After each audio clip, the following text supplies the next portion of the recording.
Hey, Juniors, how you doing? Today is Monday, April the 4th. I hope you had a great weekend. You got some rest and relaxation, and you're ready to go on a big week here. We're going to move into another passage from 198 or from Fahrenheit 451. We're going to continue with characterization, and this passage here is called Guilty Conscience.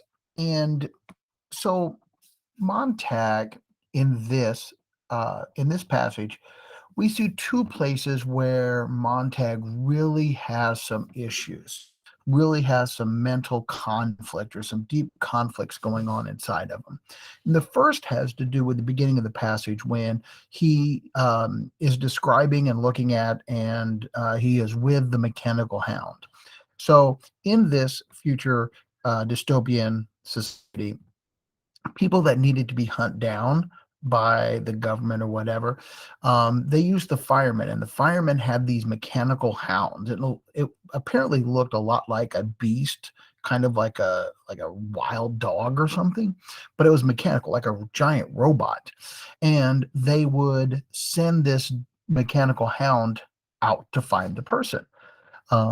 These mechanical hounds work by much like a regular dog. They would scent the person, they would follow that scent, they would chase it down. But of course, because it was mechanical, it was very hard to stop. It was also weaponized. It had needles, it had blasters, it had all kinds of different things that it could use to target and stop its prey.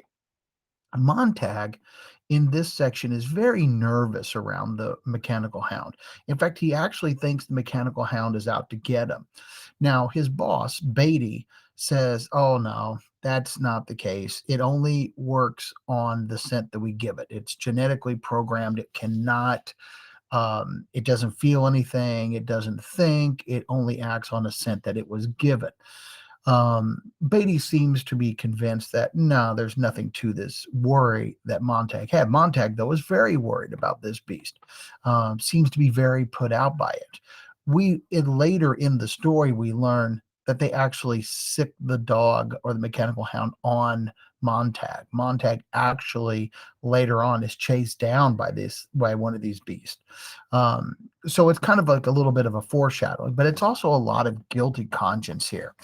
Um, then, um, what happens then?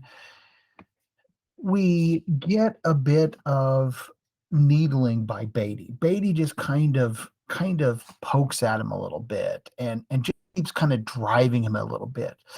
And Montag thinks that maybe Beatty knows something too. So not only is he worried about the hound, which we find out later that yeah, he should be worried about it, but he also thinks his boss, Beatty, knows more than what he's letting on.